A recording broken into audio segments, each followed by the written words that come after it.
A nossa comunidade, ela tem São João Batista por padroeiro. E nós temos a graça, a oportunidade de celebrá-lo 2 vezes no ano. É uma pena que aqui ainda não tomou gosto pelo martírio de São João Batista. Por uma série de fatores. Às vezes as pessoas nem sabiam. Mas normalmente um santo ele é celebrado uma única vez ao ano. Nós temos a oportunidade de celebrar o nosso padroeiro 2 vezes ao ano. No dia 24 de junho e no próximo sábado, dia 29 de agosto. No dia 24 celebramos o seu nascimento. E no dia 29 o seu martírio. É sempre bom fazer as associações entre Cristo e João Batista e Cristo. Porque tudo aquilo que acontece de maneira prodigiosa, miraculosa, grandiosa, portentosa, extraordinariamente maravilhosa, eu exagerei agora, né? Aponta para Cristo. Todas essas palavras são um nada diante de quem João Batista aponta, para quem João Batista aponta. Se Deus já manifestou tanta graça, tanto poder em João Batista, em Cristo ele vai manifestar milhares de vezes mais. Então, nós estamos falando de apenas uma imagem. Nós estamos falando apenas de uma figura. Porque Cristo vai superar João Batista em tudo. Mas é claro, ele aponta para Cristo. Então, uma vez eu fiz esta pergunta para um evangélico semana passada. Jesus ou Maria? O protestante vai dizer o quê? Jesus. Mas ela não pode ficar excluída, porque ela também faz parte do plano da salvação. A mesma pergunta nós poderíamos fazer aqui. João Batista ou Jesus? Os dois, porque João Batista é aquele que prepara. É como, por exemplo,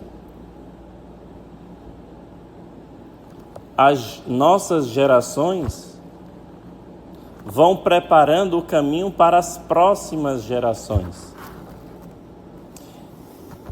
Vamos começar do próprio nascimento de João Batista. O nascimento dele se dá no ventre de uma mulher que era estéril. E Deus manifestou a sua graça no ventre de uma estéril. É ou não é uma coisa grandiosa? Mas a sua concepção é um nada, mas também já aponta para o nascimento de Cristo. Porque como nós professamos no credo, e em Jesus Cristo, seu único Filho, nosso Senhor, o que é que a gente professa no credo? E em Jesus Cristo, nosso Senhor, que foi pelo poder do Espírito Santo. Então, no ventre da Virgem Maria, acontece um milagre 100.000 vezes maior. Porque no ventre dela, Deus estava sendo gerado. A segunda pessoa da Santíssima Trindade estava residindo no ventre de uma virgem, sem a colaboração por parte de um homem.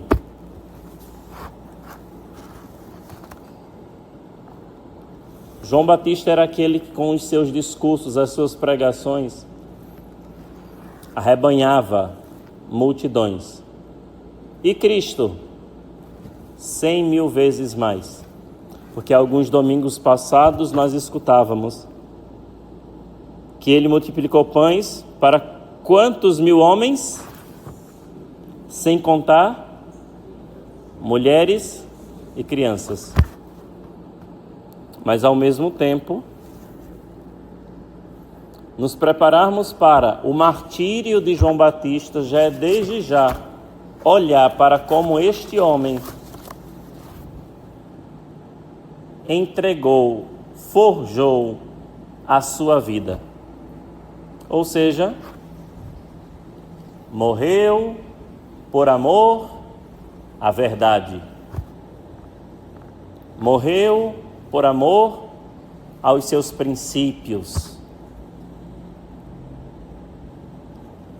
E na cruz nós encontramos a mesma coisa. Se em João Batista nós encontramos a morte injusta de um pecador, João Batista tinha sido concebido sem a mancha do pecado original, tudo bem, mas isso não significa que ao longo da vida ele não tenha pecado. Na cruz nós temos a morte injusta de um justo.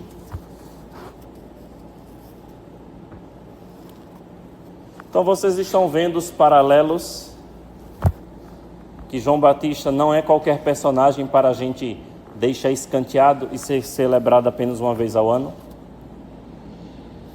Agora nós podemos entrar no Evangelho, como eu falei. Tem pessoas que pagam alto preço por uma cirurgia plástica, pagam um alto preço por uma viagem dos seus sonhos, mas poucos estão dispostos a pagar um preço pela verdade, porque a verdade compromete e muda a sua vida. A verdade, ela não faz cócegas, mas ela liberta. A verdade, ela nunca é agradável aos nossos ouvidos, mas ela nos transforma. A verdade nunca nos causa cócegas, mas nos traz a alegria de estarmos vivendo à luz da verdade. E aqui nós podemos entrar no texto de hoje. Jesus, que é manso e humilde de coração, é o mesmo homem que diz: vinde a mim todos vós que estáis, e descanso eu vos darei. É o mesmo Jesus que aqui diz, repitam comigo: ai de vós, mestres da lei e fariseus hipócritas. A gente gosta de utilizar essa palavra, né? Tu já viu como fulano é hipócrita? Tinha uma mulher que não sabia falar e ela falava hipóglita. Ai de vós, mestres da lei, fariseus, hipócritas. E continua: vós sois como sepulcros caiados. Por fora parecem belos, mas por dentro estão cheios de ossos de mortos e de toda podridão. Nossa, nem parece o Jesus que a gente ouve falar. Bem-aventurados os humildes de coração, porque possuirão a terra. Nem parece o Jesus que diz: vai em paz, a tua fé te curou. Nem parece o Jesus de tantas cenas do Evangelho, de perdão, de reconciliação, de misericórdia, aquele que vai ao encontro do filho pródigo, aquele que resgata a ovelha perdida. Não tem nada disso nesse Evangelho hoje. No Evangelho de hoje, Jesus começa dizendo: ai de vós, mestres da lei e fariseus hipócritas, vós sois como sepulcros caiados, por fora parecem belos, mas por dentro estão cheios de ossos de mortos e de toda podridão. Meus irmãos, Esta é uma palavra dura, que serve primeiramente para nós, para cada um. Esse evangelho de hoje pode ser resumido com o seguinte versinho, com a seguinte frase. Repitam comigo: por fora bela viola, por dentro pão bolorento. Aqui está um desafio para nós que dizemos que temos fé. E qual é o desafio? Ser e parecer. Como assim, padre? Ser e parecer. A nossa fé nos compromete. Ou seja, se eu digo que eu sou católico, se eu digo que eu sou uma pessoa religiosa, eu preciso minimamente parecer. Por exemplo,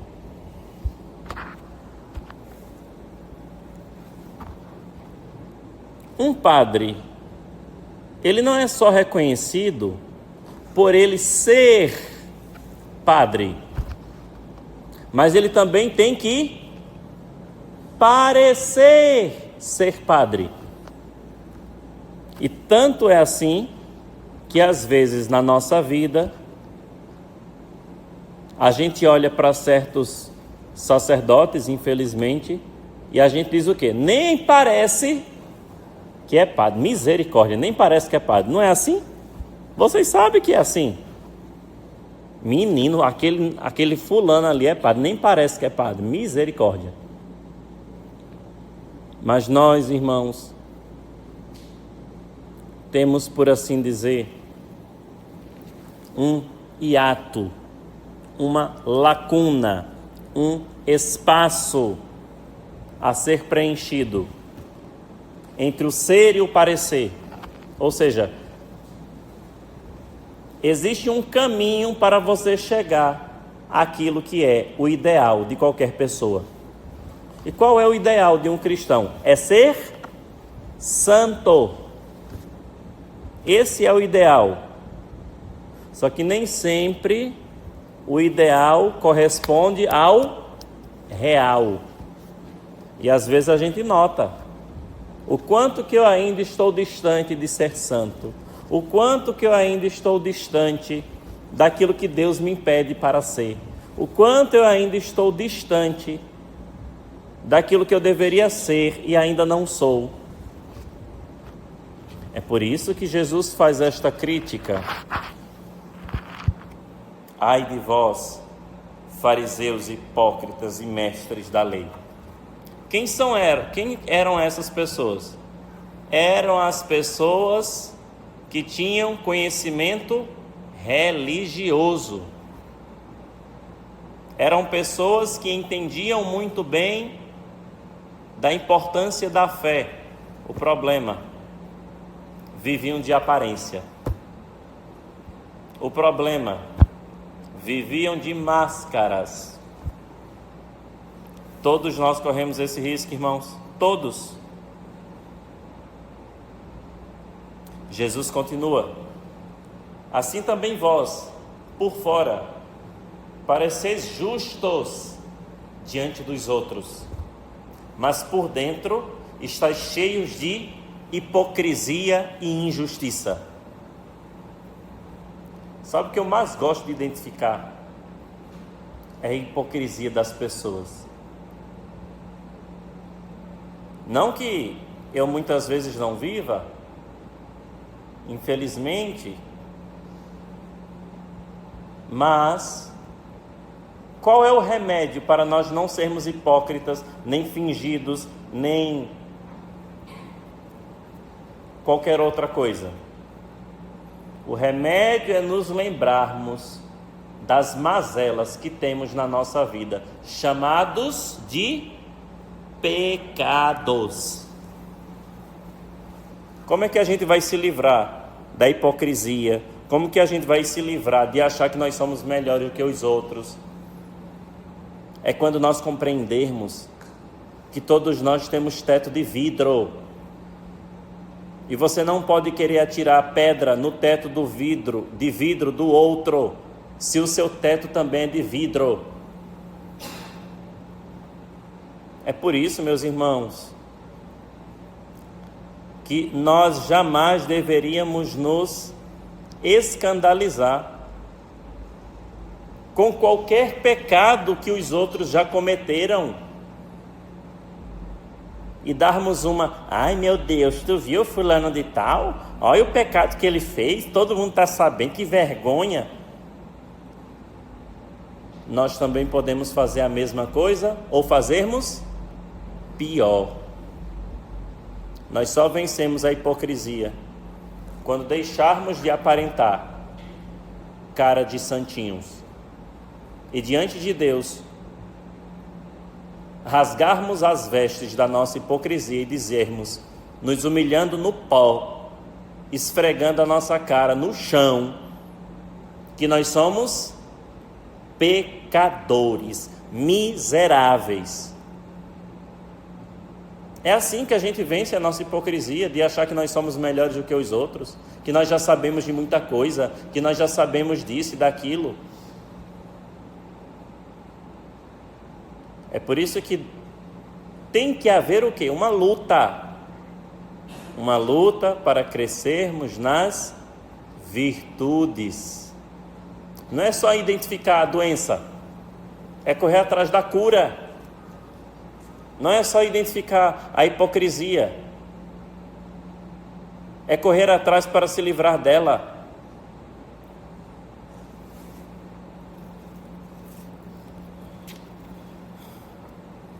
Quem disse que o evangelho era moleza? Jesus coloca o dedo, na ferida.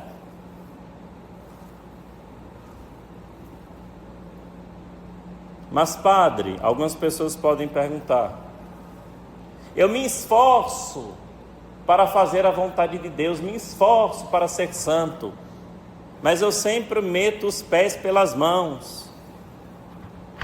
Como que eu vou pregar, padre, uma coisa que eu ainda não vivo, que eu ainda não consigo viver 100%?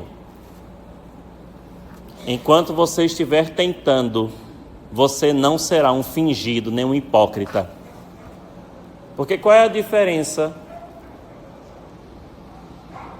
A diferença é que você está lutando. A diferença é que você não está acostumado, não está acomodado, não está de braços cruzados, não está dizendo, eu nasci assim, você sempre assim, não. A diferença é que nós estamos nos esforçando para sair dessa vida cômoda. A diferença é que nós estamos a caminho, caindo, mas levantando, buscando recomeçar. A diferença é que quanto mais nós sabemos, mais nós seremos julgados por aquilo que sabemos, mas nós vamos buscar corresponder com generosidade, com amor, aquilo que Deus nos pede, nos esforçando dia após dia. A diferença está aí. Porque qual é o grande problema? É pregar e não viver. Mas enquanto você estiver lutando, Deus está lutando as tuas lutas contigo. Enquanto você estiver lutando e você não está acomodado, você estará no caminho da santidade. Agora, se você já parou, já estagnou, já estacionou, já não está mais dando passos, cuidado, porque esse é o caminho da hipocrisia. Já sou santo. Não, quem disse? Já sou o melhor, já sei de tudo. Não. É como hoje vieram me contar, né? Padre, o senhor lembra daquelas fulanas, daquela vez que o senhor estava celebrando não sei onde, que depois o senhor veio cumprimentar? Pois é, quando o senhor saiu de perto, elas, meteram a língua no Senhor.